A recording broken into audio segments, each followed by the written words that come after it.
இயேசு கிறிஸ்துவின் விசுவாசிகள் திருச்சபை.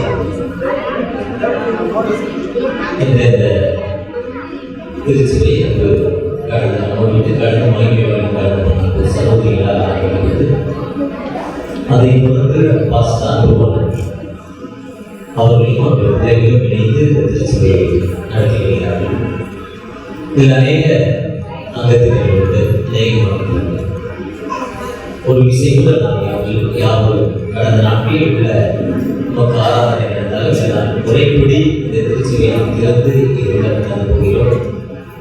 இந்த முறைப்படி இந்த திருச்சபையை கடந்து செல்வதற்கு ஆர்வமாக ஜெபம் போற்றி துதிப்போம் என் தேவ தேவனை புனித இதயமுடனே.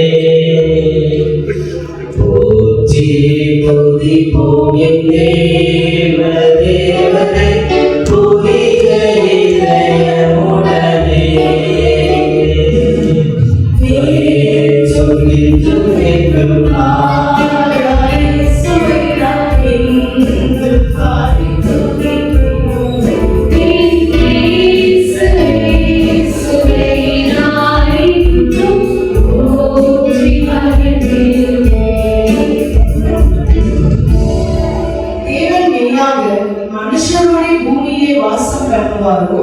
இதோ வானங்களும் வானாதி வானங்களும் உம்மை கொள்ளாதே, நான் கட்டின இந்த ஆலயம் எம்மாத்திரம்.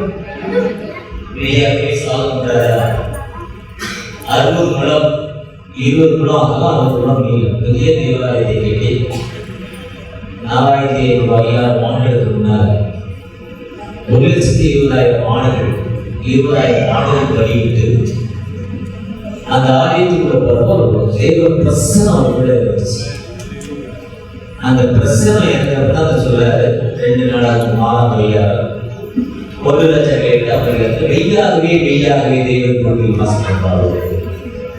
வானாகி வானங்களை கொள்ளாதே, நான் கட்டின ஆலயம் எம்மாத்திர வார்த்தை சொல்லி ஜெபம்.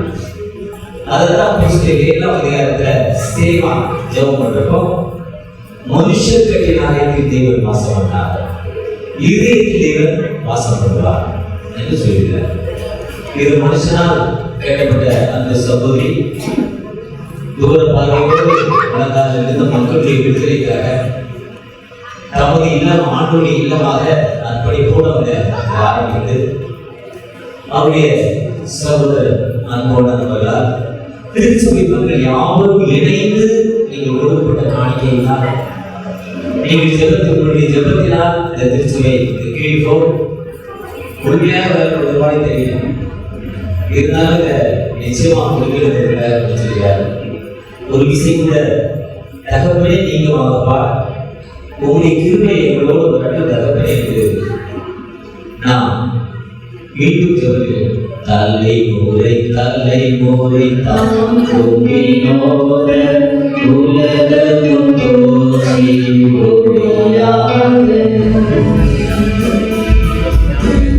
சங்கீதம் 24 7 முதல் 10 வரை. வாசல்களே உங்கள் தலைகளை உயர்த்துங்கள், அனாதி கதவுகளே உயருங்கள், மகிமையின் ராஜாவும் பிரவேசிப்பார். யார் இந்த மகிமையின் ராஜா? அவர் வல்லமையும் பராக்கிரமும் உள்ள கர்த்தர். அவர் யுத்தத்தில் பராக்கிரமம் உள்ள கர்த்தராமே. வாசல்களே உங்கள் தலைகளை உயர்த்துங்கள், அனாதி கதவுகளை உயர்த்துங்கள், மகிமையின் ராஜாவும் பிரவேசிப்பார். யார் இந்த மகிமையின் ராஜா? அவர் சேனைகளின் கர்த்தரானவர், அவரே மகிமையின் ராஜா. ஆமென். என்பதலே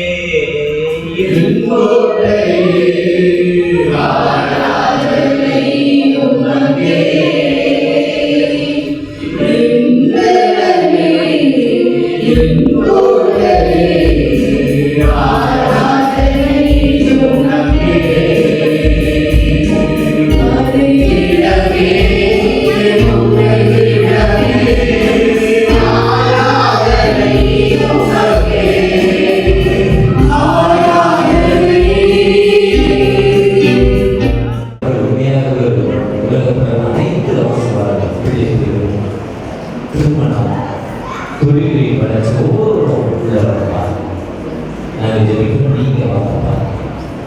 யார் உங்களுடைய கூடாரத்தில் வாசப்படுவாங்க? பிதா, குமாரன், அதி சீக்கிரத்தில் நீங்கிவிடும் இந்த லேசான உபத்திரவம், அதி சீக்கிரத்தில் நீங்கிவிடும் இந்த லேசான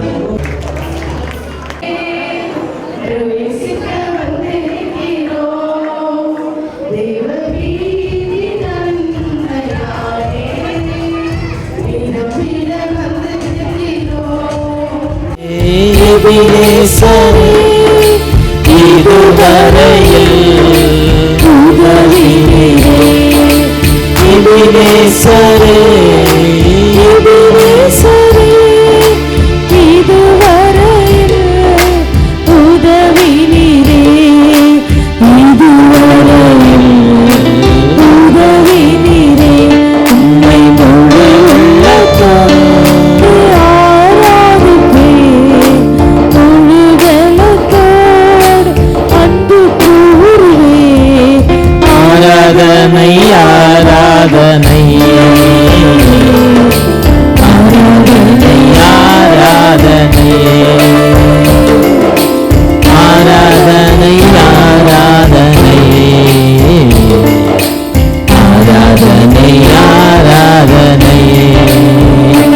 ஆம் தகப்பனே, ஜேசிபிஎஃப் ஜீசஸ் சர்ச் பிலீவர் ஃபெலோஷிப்பில் தகப்பனே, உம்முடைய கிருபை அன்பு தாயாரோடு மேரி அம்மாவோடு இருந்திருக்குப்பா. அவரோடு உம்முடைய வழிநடத்தில் இருந்திருக்குப்பா. அவர்கள் மூலம் அநேக மக்களுக்கு நீங்கள் உதவி செய்தீங்க. இக்கட்டுகளிலிருந்து விடுதலை கொடுத்தீங்க. அநேக மக்களுக்கு வாழ்வு கொடுத்தீங்க. நன்றி நன்றி தகப்பனே. அந்த வாழ்வு அநேக மக்களுக்கு பெற்றுக்கொண்டதால் இவ்வளோ பெரிய திருச்சபை ஒரு வழிபாட்டு மையத்தை தற்சயமாக நாங்கள் கீழே இப்போ ஆராதித்தாலும் இது வருங்காலத்தில் மேலே நாங்கள் செல்ல இருக்கிறோம் தகப்பனே. ஒருவேளை அவருடைய தூர பார்வை, அவருடைய ஜெபம் இன்று அவர்கள் மகிமையின் வாழ்வில் கடந்து சென்ற பிறகும் எங்களுக்காக, இந்த திருச்சபைக்காக, எங்களுடைய குடும்பங்களுக்காக ஜெபிக்கிறாங்கப்பா. உங்களுடைய பாதத்தில் இருக்காங்க. நம்பிக்கையோடு உமக்கு நன்றி செலுத்துகிறோம் தகப்பனே. விட்ட பணியை நாங்கள் நிறைவேற்றி இருக்கிறோம். நிறைவேற்ற அன்புவானன் குடும்பங்களோடு தகப்பனே, அவளோடு இணைந்து பணி செய்யும் திருச்சபை மக்கள், மூத்த மக்கள் ஒவ்வொருவரோடும் தகப்பனே, உம்முடைய கிருபை இருந்திருக்குப்பா. அந்த நாளில் கூட இந்த ஆராதனை மையத்தை முறைப்படி திறப்பதற்கு எங்களுக்கு கிருபை செய்திருக்கீங்க. அதிசயம் மாணவர் ஆறுதல் தருகிறார், அதிசயம் மாணவர் ஆறுதல் தருகிறார், சர்வ வல்லவர் சர்வ வல்லவர் சமாதானம் தருகிறார், சமாதானம் தருகிறார். ஒன்று சேர்ந்து நாம் துதிப்போம், சாத்தானை மிதிப்போம், தேசத்தை சுதந்தரிப்போம். ஒன்று சேர்ந்து நாம் துதிப்போம், சாத்தானை மிதிப்போம், தேசத்தை சுதந்தரிப்போம். நம் இயேசு நல்லவர், ஒருபோதும் கைவிடார், ஒரு நாளும் விலகிடார். ஆம் தகப்பனே, உம்முடைய இல்லத்தில் வந்து நாங்கள் நிற்கிறோம் தகப்பனே.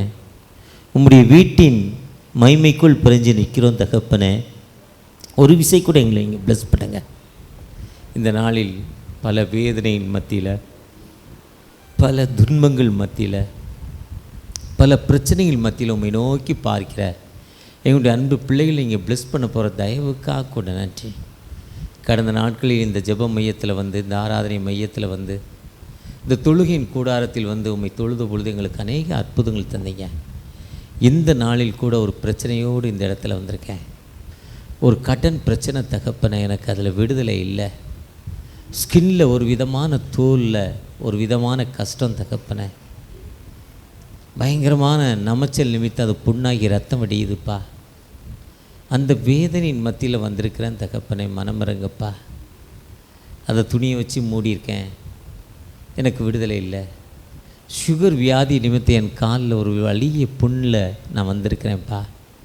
எனக்கு ஒரு வாழ்வு தாங்க, எனக்கு ஒரு விடுதலை தாங்க தகப்பனை. சங்கீதம் 132:7 அவருடைய வாசஸ்தலங்களுள் பிரவேசித்து அவர் பாதபடியில் பணிவோம் என்ற வார்த்தையின்படி தகப்பனை, உம்முடைய வாசஸ்தலத்துக்குள் நாங்கள் பிரவேசித்து உம்முடைய பாதத்தை நோக்கி பார்க்க வந்திருக்கிறோம். ஒரு அற்புதம் தகப்பனை. என்னுடைய கணவர் குடி பழக்கத்தினால் எவ்வளவு சம்பளம் வாங்கினாலும் அதை இல்லாமல் கடன் வாங்கி தகப்பனை, நிலங்களெல்லாம் விற்று வீடெல்லாம் விற்று இன்றைக்கி ஒன்றுமே இல்லாத நிலைமையில், மருத்துவ செலவு கூட பணம் இல்லாத நிலைமையில் கண்ணீரோடு என் கணவர் வீட்டில் படுத்திருக்காங்கப்பா. அந்த கணவருக்காக ஜெபிக்கிறேன்ப்பா, ஒரு விடுதலை தாங்க தகப்பனை. உம்முடைய வாசற்படியில் உம்மை நோக்கி பணிய வந்திருக்கிறோம். உம்முடைய பிரசனை எங்களோடு வரட்டும் தகப்பனை. உம்முடைய கிருபை எங்களோடு வரட்டும் தகப்பனே. உம்முடைய இரக்கம் எங்களோடு வரட்டும் தகப்பனே. நீர் அதிசயமானவர் அல்லவா, ஆலோசனை கர்த்தர் அல்லவா. ஒரு விசை கூட எனக்கு ஒரு அதிசயமான வாழ்வு, ஒரு அற்புதமான வாழ்வு தருவீங்க நம்பிக்கையோடு தகப்பனே. இந்த நாளில் தகப்பனே உம்முடைய பாதத்தில் உம்மை நோக்கி தகப்பனே, என் மகளுடைய திருமண காரியங்கள் தடைபட்டு கொண்டே இருக்குது. அந்த திருமண காரியங்கள் ஒரு முழுமையான விடுதலை இல்லை. எனக்கு அது ஒரு முழுமையான விடுதலை தகப்பனே. ஒரு விசை கூட என் மகளுடைய திருமண காரியங்களை ஆசீர்வதிங்க தகப்பனே. உம்முடைய கிருபை எனக்கு தாங்க தகப்பனே. ஒரு நல்ல மணமகனை, நல்ல மருமகளை எனக்கு தாங்க. ஏக்கத்தோடு ஜெபிக்கிறேன். உன் துக்க நாட்கள் முடிந்து போச்சு, நான் இன்று முதல் ஆசீர்வதிப்பேன் என்று வார்த்தையிடுவேன். பொல்லா உலக சிற்றின்பங்கள் எல்லாம் அழியும் மாயை. பொல்லா உலக சிற்றின்பங்கள் எல்லாம் அழியும் மாயை. காணா நிலையான சந்தோஷம் பூவினே கர்த்தாவின் நண்பண்டை வா. காணா நிலையான சந்தோஷம் பூவினே கர்த்தாவின் நண்பண்டை வா. சிலுவை சுமந்த சிந்தினரத்தாம் புரண்டோடியே நதி போலவே பாயும்பதே.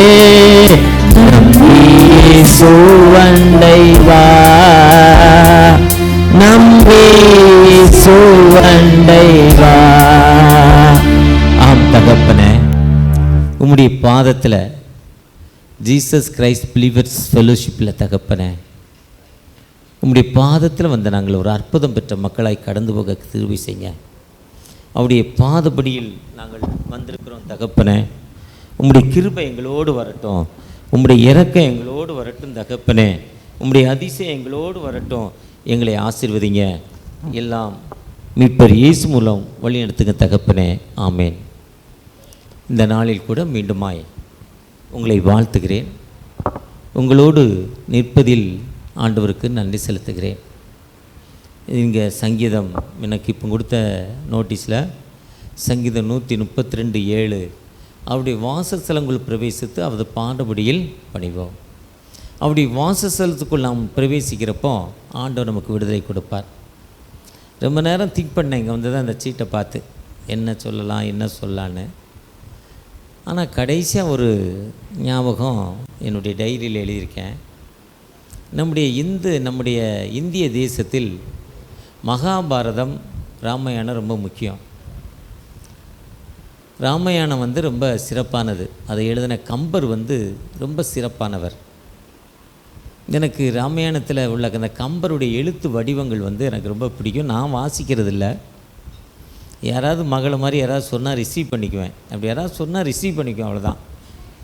அப்படி என்னுடைய ஆசிரியர் ஒருத்தர், நான் 9th 10th படிக்கிறப்போ 10th படிக்கிறப்போ நினைக்கிறோம், தமிழ் ஆசிரியர். தமிழ் ஆசிரியர் வந்தாலே தூக்கம் வரும். தூக்கம் வந்தாலே படுத்துருவாங்க டெஸ்கில். என்னடானா வயிறு வலிக்கணுவான். வயிறு வலியை பார்க்க முடியாதுல்ல, ஜுரம்னா கை வச்சு பார்க்கலாம். தலைவலிக்குனா தலையில் கை வச்சு சூடாக இருக்கும். வயிறு வலி சாருன்றான் ஐயா, வயிறு வலிக்கு. ஏன்னா அவர் கோனார் உரையை பார்த்து கூட அன்றைக்கி கோனார் உரை, இன்றைக்கி கோனார் உரை இருக்கான்னு எனக்கு தெரியல. இன்றைக்கி யார் 9th 8th படிக்கா கோனார் உரை இருக்கா, அதை படித்து கொண்டுருவாங்க கோனார் உரையை.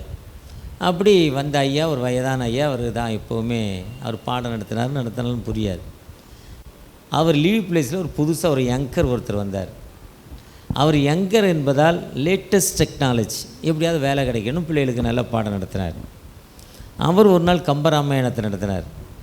கம்பராமாயணத்தில் எங்களுக்கு அன்றைக்கி இருந்த செய்யுள் கண்டேன் சீதையை. என்ன இருந்தது? கண்டேன் சீதையை.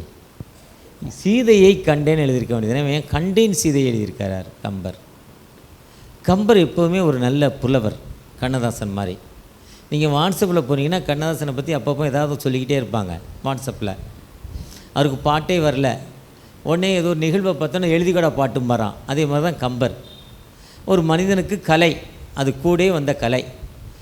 ஒரு சிலர் நல்லா பாடுவாங்க, ஒரு சிலர் நல்ல செய்தி கொடுப்பாங்க, நல்லா ஒர்ஷிப் பண்ணுவாங்க, ஆடுவாங்க பாடுவாங்க. ஒரு சிலர் அது ஒவ்வொருத்தருக்கும் ஒரு கலை. அதே மாதிரி கம்பருக்கு அந்த எழுதுகிற கலை.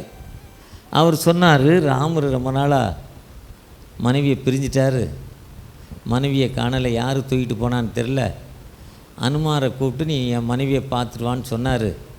அவன் தேடி போயிட்டு அங்கே கிழக்க போயிட்டு கிழக்கிருந்து மேக்கனிக்கு வர்றாரு. மேக்கனிக்கு வங்காள விரிகுடா மேலே அவர் பறந்து வந்துக்கிட்டு இருக்கிறார். யார்? அனுமான். பறந்து வந்த படம் அப்படி தான் கொடுக்கும், பறந்து வந்துக்கிட்டு இருக்கிறார். இமயமலையை கையில் பிடிச்சிருப்பார். அந்த நீங்கள் ஆந்திரா பகுதியில் போனால் அப்படி தான் அவங்களுடைய சிலை வச்சுருப்பாங்க, நிறைய சிலை வச்சுருப்பாங்க. அந்த இலங்கையை தூக்கி கைக்குள்ளே வச்சுக்கிட்டு அப்படி பறந்து வர்றப்போ தூரமாக நின்று ராமர் பார்க்குறப்போ அவன் பார்த்துட்டாரு. இப்போ ராமர் பார்த்துட்டு அனுமான் வந்துட்டுருக்காருப்போ சீதையை பார்த்தாரா இல்லையா? சீதையை பார்த்தேன்னு சொன்னால் ஓகே, பார்க்கலன்னு சொன்னால் ஹார்ட்டு நின்றோம். இப்போ இது சொல்கிறதுக்குள்ளே ஹார்ட்டு நின்றோம். சீதையை பார்த்தேன், பார்க்கல, நல்ல செய்தி தானே, அதனால் கண்டேன் சீதையை என்னாராம். இவ்வளோ வகலை இதுக்கு. அந்த அவர் தான் எழுதுகிறாரு, இந்த சீதை ராமர் சொல்லிட்டு போனார், காடு 14 வருஷம் வனவாசம், இந்த கோட்டை தாண்டி வெளியே வராத, இந்த கோட்டுக்குள்ளே நில்லுமான்னார். அவர் கோடை போட்டு அந்த கோட்டை தாண்டினா அது ஃபயர் ஆயிரும்னு அவர் சொல்லிட்டு போனார், அவருக்கு இருக்கிற பக்தியில். இந்த அம்மா அங்கேருந்து பார்த்துச்சு, ஒரு பெண்மான், ஒரு மான் வந்துச்சு, கவரி மான். அது கோல்டன் மானாம், தங்கம் நகை கலப்பலப்பலன்னு இருக்க. ஆசைப்பட்டு என்ன பண்ணுது, அந்த மானை பார்த்தோன்னே அவர் தம்பி லட்சுமணனை கூப்பிட்டு, தங்கம்மான் வருது, ஏமாத்துறான் பொறாதன்னு அவன் சொல்கிறான். ஆனால் இந்த பொம்பளை என்ன பண்ணல, கேட்கலை. கேட்டிருந்தா என்ன ஆயிருக்கும், இவ்வளோ தொல்லையே இருந்திருக்குமா? இருந்திருக்காது.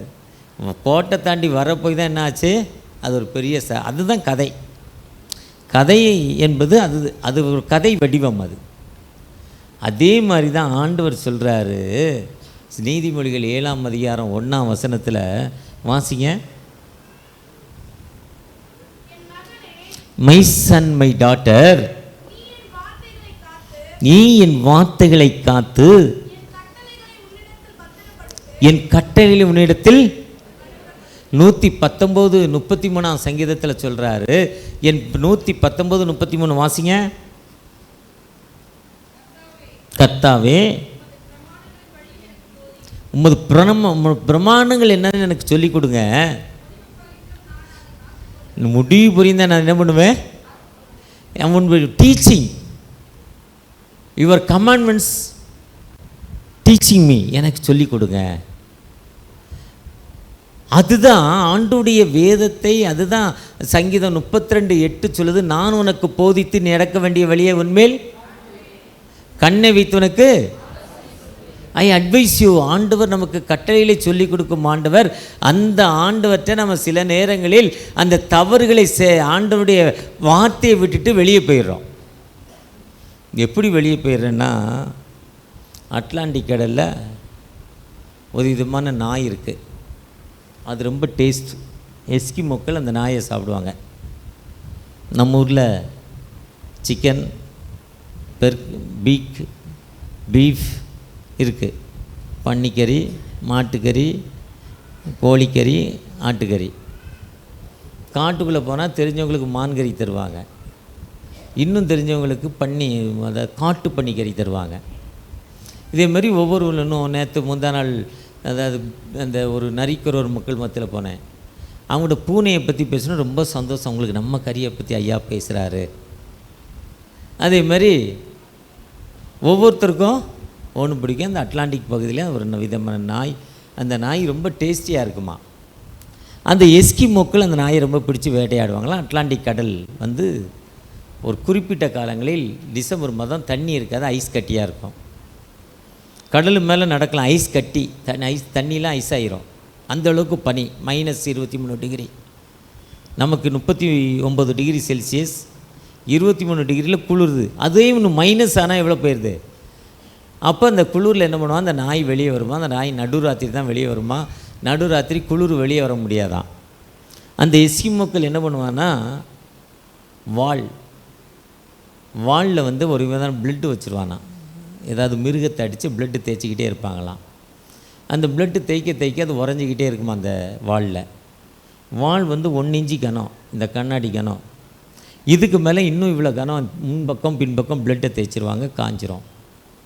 அந்த இரத்த வாசனைக்கு அந்த நாய் வரும், அதை டச் பண்ணும். அதனுடைய நாக்குடைய சூடு அந்த ரத்தத்தில் போட்டோன்னா அந்த ரத்தம் வந்து கொஞ்சம் இதாகும், டேஸ்ட்டு வரும். பிளட்டு நம்ம கையில் அடிபட்டால் அந்த வாயில் வச்சோன்னா ரேஸாக உப்பு கரிக்கும். அந்த வாயில் வீணாகக்கூடாதுன்னு வாயில் வைக்க சொல்லுவாங்க. அதே மாதிரி அது அந்த ஒரு டேஸ்ட் வரும். அந்த டேஸ்ட்டில் இன்னும் வேகமாக அதை நாக்கை வச்சு நக்கும். அந்த நாய் நக்க அந்த பிளேடு இல்லை, அது முனையப்பட்டு அந்த நாக்கு என்ன ஆகும், கட்டாகிக்கிட்டே இருக்கும். முன்ன உறைஞ்சி போன ரத்தம் இப்போ சூடான ரத்தம், அதனுடைய ரத்தமே அதுக்கு வருது. அது இன்னும் டேஸ்ட்டாக இருக்கும். அதுக்கு அந்த ரத்தம்னு தெரியாது. அது திரும்ப அந்த ரத்தத்தை என்ன பண்ணும், டேஸ்ட் பண்ணும். அது அறியாமல் நாக்கு கட்டாய் கீழே விழுந்துடும். நாக்கு கட்டாய் கீழே விழுந்துன்னா லேவியராகம் 17-11 உயிரணுக்கள் ரத்தத்தில் இருக்குது. ரத்த ஓட்டம் நின்னா தான் செத்து போவான். ஹார்ட் அட்டாக்குங்கிறது பிளட் சர்க்குலேஷன். எங்கேயா பிளாக் ஆகிடுச்சுன்னா போகாது, ஹார்ட்டுக்கு போகலாம் செத்து போவான். ஹை ப்ரெஷர், லோ ப்ரெஷர், வேகமான ப்ரெஷர் போனாலும் ஹார்ட் வேலை செய்யாது, ப்ரெஷர் கம்மியாக போனாலும் வேலை செய்யாது. உயிர் வந்து ரத்தத்தில் தான் இருக்குது. ஒரு மனுஷனை ஒரு இடத்துல லேசாக கட் பண்ணி விட்டு ரத்தத்தை வடியை விட்டுக்கிட்டே இருந்தால் ரத்தம் குறைய செத்து போவோம், வேறு ஒன்றுமே வேண்டாம். கேன்சர் வியாதிக்கு அந்த அணுக்களை சாகடிப்பது, ரத்தத்தில் இருக்க அணுக்களை சாகடிப்பதற்கு அது கீமோ கொடுக்குறாங்க. அந்த கீமோங்கிறது எதிர்ப்பு சக்தி ரத்தத்தில் உயிரணுக்களெல்லாம் சாப்பிட்றோம், செத்துரும், பிளட்டே இல்லாமல் ஆயிரும். திரும்ப அவங்களுக்கு ஒரு இன்ஜெக்ஷன் போட்டு பிளட்டை வேறு பிளட்டை உற்பத்தி பண்ணுவாங்க. இப்படி தான் ரத்தம், அந்த நாய்க்கு ரத்தம் போய் செத்துப்போம். அது செத்துப்போம் ஒரு நேரத்தில் நாய். அவன் கரெக்டாக காலைல வருவான், தூக்கிட்டு அழகாக சமையல் பண்ணி சாப்பிட்ருவான். இப்படி தான் மனுஷன் இருக்கான். பார்ப்பதற்கு பளபளப்பாய் தோன்றும், குடிப்பதற்கு லகுவாக இருக்கும், சிகரெட்டு பிடிச்சா சுகமாக இருக்கும், தண்ணி அடித்தா நல்லா இருக்கும், வாயில் புகையில போட்டால் பல்லு வலி நிற்கும், நல்லா தான் இருக்கும். ஆனால் நாளடைவில் என்ன பண்ணும், மனிதனை சாகடித்து விடும். இதுதான் சொல்கிறாரு. இதுதான் ஆண்டவருடைய கட்டளை, இதுதான் கர்த்தர் டீச்சிங் இந்த திருச்சபையில். அதுதான் இந்த என்னுடைய வாயின் வாசற்படியில் வந்து நின்று என் உபதேசத்தை கேளு, அதை தான் சொல்கிறார் அவர். இது நீ தங்கும் இடம் 13-14 சொல்கிறாரு. 7ஆம் வசனத்தை வாசிங்க. அந்த 132:7 அவருடைய வாசஸ்தலங்களுக்குள் பிரவேசித்து அவருடைய பாதபடியில். லூக்கா 7ஆம் அதிகாரத்தில் அந்த அம்மா போய் இயேசுவின் பாதத்தில் உட்கார்ந்து தொட்ட பொழுது என்ன சொன்னாங்க, இனி பாவம். யோவான் 8ஆம் அதிகாரத்தில் பாவியான பெண், விபச்சார பெண் இயேசுவை போக்கி பார்த்த பொழுது இனி பாவம். அவருடைய பாதபடியில் வந்திருக்கிற நீங்கள் நானும், எதுக்கு எனக்கு வியாதி, எதுக்கு எனக்கு சுகர் வியாதி. இப்போ எனக்கு சக்கரை வியாதி இருக்குது, 35 வருஷமாக இருக்குது, 65 வயசு ஆகிட்டேன். நல்ல வியாதி. எத்தனை பேருக்கு சக்கரை வியாதி இருக்குது, கை தூக்குங்களேன் பாப்பா. கிட்டத்தட்ட நிறைய பேருக்கு இருக்கும். அந்த அம்மா தான் என்னைய மாதிரி தைரியமாக தூக்குறாங்க. நிறைய பேருக்கு இருக்கும் சுகர். இந்த அம்மாவுக்கு இருக்குது, பயப்படுது. தைரியமாக தூக்குங்க. நல்ல வியாதி. சர்க்கரை வியாதி என்ன வியாதி? ப்ரெஷர் வியாதி இருந்தால் மயக்கம் போட்டு கீழே தள்ளி விட்டுரும், செத்து போவோம். உப்பு வியாதி இருந்தால் சாப்பிட முடியாது. கொலஸ்ட்ரால் இருந்தால் ஹார்ட் அட்டாக் வந்துடும். தைராய்டு இருந்தால் என்ன பண்ணுவோம் தெரியல, தைராய்டுக்கு ஒன்று குண்டாகும், இல்லைன்னா ஒல்லியாகும். சர்க்கரை வியாதியை நீங்கள் லெவலில் வச்சுருந்தா நிழல் மாதிரி கூடயே வரும், ஒன்றும் பண்ணாது. நீங்கள் வெயிலில் சாயங்காலம் வெயில் எங்கே இருக்கும்? மேற்கு இருக்கும், இங்கே இருக்கும். இதானே மேற்கு, வெஸ்ட்டு. இப்படி நடந்தீங்கன்னா நிழல் இங்கே வரும். காலையில் இங்கே இருக்க இருந்தால் இங்கே வந்துடும், நிழல் மாறிடும், நம்மளை என்ன பண்ணாது அது. இதே மாதிரி சர்க்கரை வியாதி தீங்கு விளைக்காது. ஆனால் இன்றைக்கி என்ன சாப்பாடுமா? இப்படி பிரியாணியும் சிக்கனும் சாப்பிட்டா ஊற்றி மூடிக்கிட்டோம். என்னைய மாதிரி ஆளுக்கு கண்ணு கெட்டுப்போம், சுகர் கெட்டுப்போம். சாப்பிட நல்லா இருக்கும், பார்ப்பதற்கு. அதான் சொல்கிறார், தொண்டையில் இது ஒன்று தான் மருந்து சர்க்கரை வியாதிக்கு. எங்கே கத்தி வச்சுருக்கணும்? இது ஒன்று தான் மருந்து சர்க்கரை வியாதிக்கு, வேறு மருந்தே கிடையாது. டயட் கண்ட்ரோல் அது மட்டும் எனக்கு இருந்திருந்தால் நான் நல்லா இன்னும் அழகாக இருந்திருப்பேன்.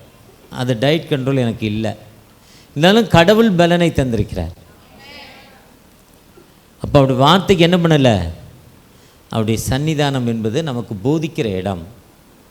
இது நான் தங்கு இடம், நமக்கு வாழும் வாழ்க்கைக்கு சொல்லி கொடுக்குற இடம். இந்த டீச்சிங்கை மட்டும் நம்ம என்ன பண்ணணும், கேட்கணும். அதுதான் காந்தியடிகள் என்ன சொல்கிறாரு, சவுத் ஆப்பிரிக்கா போகிறாரு, ஜோன்ஸ்பர்க் நகரத்துக்கு போகிறார்.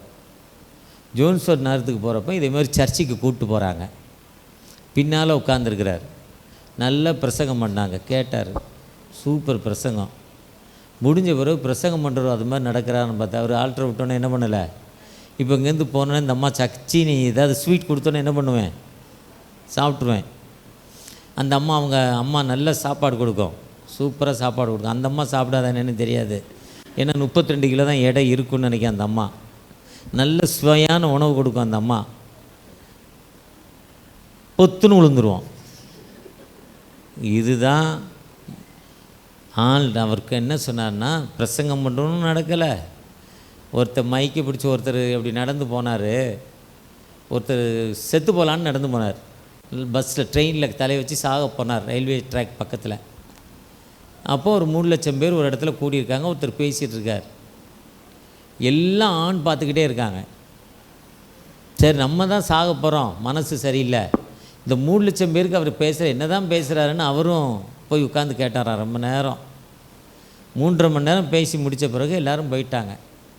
போன பிறகு பேச்சாளர்கிட்ட போய், ஐயா நான் சாகிறதுக்காக போனேன், உங்கள் பேச்சை கேட்டேன், எல்லாரும் கேட்குறாங்க, நானும் வந்து கேட்டேன்னு சொன்னார். அப்போ நீ இப்போ சாகலையான்னு கேட்டாராம் பேசுகிறவர். இல்லைன்னாரு. எதுக்கு நானா, இந்த 3 லட்சம் பேரும் பேச்சை கற்று சாவலையே, நான் ஏன்டா சாகணும்னு நானா. இதே மாதிரி தான் நம்ம ஆண் உட்கார்ந்துருக்குறோம். அதன்படி என்ன பண்ணலை, செய்யலை. இந்த வசனம் என் கால்களுக்கு தீபமும், இந்த வசனத்தின்படி யார் நடக்கிறோமோ அவங்களுக்கு என்ன இல்லை, வியாதி இல்லை, 70 வயசு வரை ஒன்றும் கஷ்டம் இல்லை, குடும்பத்தில் அமைதி இருக்குது, குடும்பத்தில் பிரச்சனை இல்லை. எப்படிப்பட்ட அமைதி, எப்படிப்பட்ட துன்பம்னா, ஒரு ஊரில் 2 பிளேயர்ஸ் 2 பேர் ஃபுட்பால் விளையாண்டுட்டு தான் கோவம் வந்தது. ஃபுட்பால் விளையாடுறவனுக்கெலாம் மாட்டுக்கறி தான் கொடுப்பாங்க. கோவம் வரணும், வேகமாக ஓடணும், முட்டணும், இடிக்கணும், அப்போ தான் ஃபுட்பால் விளையாட முடியும். பட்டுன்னு கோவம் வரணும், அப்போ தான் ஃபுட்பால் கோல் அடிக்க முடியும். முரட்டுத்தனமாக இடிக்கணும், இடிச்சடியில் அவன் ஃப்ளாட் ஆகிடணும், இவன் கோல் அடிக்கணும். அப்படி 2 பேரும் விளையாடுறாங்க, இடிச்சிட்டு இருப்போம். 2 பேருக்கும் சண்டை வந்துட்டோன்னே ஒருத்தன் போய் கத்தி எடுத்தாந்து ஒருத்தனை பட்டுன்னு குத்திட்டான், செத்து போனான். நம்ம ஊரில் செத்து போனால் என்ன பண்ணுவாங்கன்னா, நேரே போலீஸ் ஸ்டேஷனுக்கு போனோம், எஃப்ஐஆர் போடுவாங்க. எஃப்ஐஆர் போட்ட பிறகு அன்றைக்கி சனிக்கிழமை வெள்ளிக்கிழமைனா பக்கத்தில் இருக்க, இப்போ இது வந்து பூந்தமல்லி கோர்ட்னா பூந்தமல்லிக்கு ஒரு ஜட்ஜி இருப்பார். அந்த ஜட்ஜி வீட்டுக்கு கூப்பிட்டு போனால் அவர் ஜெயிலில் போடுறதுக்கு ஒரு லெட்டர் எழுதி கொடுப்பாரு, ஜெயிலில் போடணும். அதுக்கப்புறம் அவருக்கு 10 போலீஸ்காரங்களை போட்டு கோர்ட்டுக்கு கூப்பிட்டு வந்து ஆஜர் பண்ணி பிறகு 3 வருஷம் கேஸ் நடக்கணும். கேஸ் நடந்த பிறகு கீழ்கோர்ட்டில் இவர் பண்ணது தப்பு தாங்க, அவருக்கு தூக்கு தண்டனை கொடுக்கணும் கன்ஃபார்ம் பண்ணிடுவார். தூக்கு தண்டனை முடிஞ்ச கீழ்கோர்ட்டு கன்ஃபார்ம் பண்ணவர் இவர் அப்பீல் பண்ணுவார் மேல் கோர்ட்டுக்கு. தூக்கு தண்டனை பெற்றவர் கீழ் கோர்ட்டு, மேல் court, sessions court, high court, supreme court, இத்தனை கோர்ட்டுக்கும் போயிட்டு அதுக்கப்புறம் ஜனாதிபதியுடைய கருணை மனுக்கு போவார். ஜனாதிபதி எனக்கு பார்த்து யாரையும் நான் பண்ணது தப்பு தான், எனக்கு மன்னிங்கன்னு ஜனாதிபதி கருணைக்கு போகிறது ஒரு 7-8 வருஷம் தான் ஆகும், இல்லை 20 வருஷம் கூட ஆகும். இதுவரையும் கொலை பண்ணிவிட்டு 1 மாதத்தில் பெயிலில் வெளியே வந்து ஜாலியாக சுற்றிக்கிட்டு இருப்பார். இதுவரையும் அதுக்குள்ளே கருணை மனு கொடுத்த தள்ளுபடி ஆகிட்டு கேஸு. அந்த ஊரில் அப்படில தப்பு பண்ணிட்டியா அங்கேயே ஃபயரிங், அங்கேயும் ஷூட்டிங். அது எப்படி ஷூட்டிங்னா, யாருக்கு பாதிக்கப்பட்டாங்களோ அவங்களே வெட்டிடணும் அவனை. அப்படி 2 பேரில் ஒரு பையன் செத்து போனாலும் அந்த அம்மா அழுதுகிட்டே இருக்குது. அவங்களையும் கோர்ட்டுக்கு கூப்பிட்ருக்காங்க. இந்த தூக்கு தண்டனை கொடுத்தவனுக்கு தூக்கு தண்டனை கொடுத்துட்டாங்க, இப்போ தூக்கு நிறைவேற்ற போது இது இந்த வீட்டுக்காரங்க தான் அந்த பையனை இழந்தார்களோ அவர்களும் தூக்கு நிறைவேற்ற வேண்டும். ஜட்ஜி கூப்பிட்டு அந்த பையனுடைய அப்பாவை கூப்பிட்டு, நீ போய் தூக்க நிறைவேற்ற, ஸ்டூலை தள்ளி விட்டு செத்து போவான் போங்குது. அந்த அப்பா சொல்கிறாரு அந்த அம்மாவை கூப்பிட்டு, நீ தான் பிள்ளை செத்து போன்ற ரொம்ப நேரம் அழுகிற, 1 மாதம் அழுதுகிட்டே இருக்க, அதனால் உன் மனசு ஆறுதல் அடையும், நீ போய் அந்த பெஞ்சை தள்ளி விட்டு அந்த முகத்தை மூடி இருக்க துணி எடுத்துகிட்டு செத்து போன்னு அனுப்பிவிட்டார் ஒய்ஃபை. அந்த அம்மா வேகமாக போச்சு, பட்டுன்னு ஒரு அடி அடிச்சுது மகனை, அந்த பையனை, ஆப்போசிட் பையனை. அவன் பையன் தான் செத்து போனானே, தரித்திரியம், என் பிள்ளையை கொனியடான்னுச்சு. அப்புறம் நம்ம உனக்கு தண்டனை நிறைவேற்றலை, நான் வந்துட்டு ஜட்ஜி கேட்டாருன்னா, அடிச்சுட்டு வந்துட்டியே ஏமான்னு கேட்டாரா. அந்த அம்மா சொல்லிச்சான், என் பையன் செத்து போனதே என்னையால் தாழ முடியல, இந்த பையன் செத்தா அந்த அம்மா எப்படிங்க தாழ முடியும்னாரான். அதனால் நான் தண்டனை கொடுக்க விரும்பலைன்னுச்சான். இதுதான் என் ஆண்டவர் மன்னிக்கும் ஆண்டவர். அவரை நோக்கி நீங்கள் எப்பெல்லாம் வந்து பார்க்குறீங்களோ, இந்த ஜெப மையத்தில் உங்களுடைய பாவ அறிக்கையை சொல்கிறப்போ, பரமபிதாவே உமக்கு விரோதமாய் அயலாருக்கு விரோதமாய் பாவம் செய்தோம் என்று அறிக்கை அழுகிறீர்களோ, பரமண்டலில் இருக்கிற எங்கள் பிதாவே உம்முடைய நாமம் பரிசுத்தப்படுவதாக, உம்முடைய ராஜ்யம் வருவதாக, உம்முடைய சித்தம் பரமங்களில் செய்வது போல பூமியில் செய்யப்படுவதாக, அன்றென்ற எங்களுக்கு தாரும், எங்களுக்கு விரோதமாய் குற்றம் செய்கள் மன்னிக்கிறது போல எங்கள் குற்றங்கள் எங்களுக்கு மன்னியும் என்று நீங்கள் எப்பெல்லாம் பாவம் மன்னிப்பு நிச்சயத்தை கேட்கிறீர்களோ, பாவியாகிய என்மேல் கிருபையாயிரும் நீங்கள் எப்பெல்லாம் கேட்குறீங்களோ, அதுதான் இங்கே உள்ள போதனை. அந்த டீச்சிங்க்கு எப்பெல்லாம் உங்களை தலை சாழ்த்தி ஒப்பு கொடுக்குறீங்களோ, அப்போல்லாம் இந்த ஆண்டவர் விடுதலை கொடுக்கும் ஆண்டவர். இந்த JCBF ஜீசஸ் கிரைஸ்ட் பிலீஃபர் ஃபெல்லோஷிப்பில் நீங்கள் எப்பெல்லாம் வந்து துதிக்கிறீங்களோ, அந்த ஆண்டவர் உங்களுக்கு வாழ்வு கொடுக்கும் ஆண்டவர். இப்போ நீங்கள் உங்களை நினைத்து ஆண்டவரை நோக்கி பார்க்குறப்போ, அந்த ஆண்டவர் வாழ்வு கொடுக்கும் ஆண்டவர். ஒரு விசை கூட அவரை நோக்கி பார்ப்போமா? தகப்பனை என்னை பிளஸ் பண்ணுங்கப்பா, உம்முடைய கிருபையை எங்களுக்கு தாங்க தகப்பன் நன்றி பார்ப்போமா? ஆராய்ந்து அறிந்திருக்கின்றே, சுற்றி சுற்றி சூழ்ந்திருக்கின்றே, ஆராய்ந்து அறிந்திருக்கின்றே, சுற்றி சுற்றி சூழ்ந்திருக்கின்றே, நான் அமர்வதும் நான் எழுவதும், நான் அமர்வதும் நான் எழுவதும் நன்றாய் நீ அறிந்திருக்கின்றே, நன்றாய் நீ அறிந்திருக்கின்றே. என் அன்பின் தகப்பனை உம்மை நோக்கி பார்க்கிறோம். இந்த பிள்ளைகளை பிளஸ் பண்ணுங்க தகப்பனை.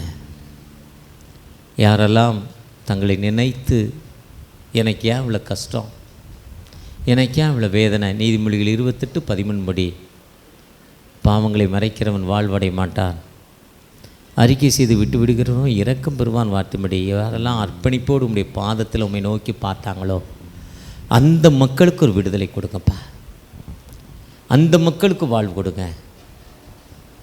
அந்த யோவான் 4ஆம் அதிகாரத்தில் அந்த பெண் தன்னை நினைத்து சொன்ன பொழுது அவளுக்கு பெரிய வாழ்வு கிடைச்சது. அந்த வாழ்வு அதான் உம்முடைய வாசஸ்தலுக்குள்ளே வந்திருக்கிறோம்ப்பா. உம்முடைய வாசஸ்தலுக்குள் வந்திருக்கிற எங்களுக்கு ஒரு விடுதலை கொடுங்க. அவருடைய வாசஸ்தலங்களுக்குள் பிரவேசித்து உம்முடைய பாதத்தை தொட்டுட்டோம்பா, எங்களுக்கு ஒரு விடுதலை கொடுங்க, ஆசீர்வதிங்கன்னு ஒவ்வொருவரையும் ஆசீர்வதிங்க. என்ன நோக்கத்தோடு இந்த பகுதியில் வெள்ளவீடு பகுதியில் திருச்சபை தொடங்கப்பட்டதோ அந்த நோக்கங்களை நிறைவேற்றுங்க. இங்கு ஆராதனை நடத்துகிற அன்பு பிள்ளைகளை பிளஸ் பண்ணுங்கள். இங்கே இருக்கும் வாலிய பிள்ளைகளை ஆசீர்வதிங்க. வயதில் மூத்த மக்களை ஆசீர்வதிங்க. இந்த திருச்சபை மூலம் இந்த பகுதியில் பெரிய எழுப்புதல் ஏற்பட கிருபை செய்யுங்க. ஒவ்வொருவரோடும் உடைய கிருபையின் கரம் இருக்கட்டும், இரக்கமுள்ள கரம் இருக்கட்டும். மீட்பர் இயேசு மூலம் ஜெபம் கேளும் அன்பின் தகப்பனே, ஆமென். அறுவடை மிகுதியாலோ இல்லை, அன்பரின் கதறல்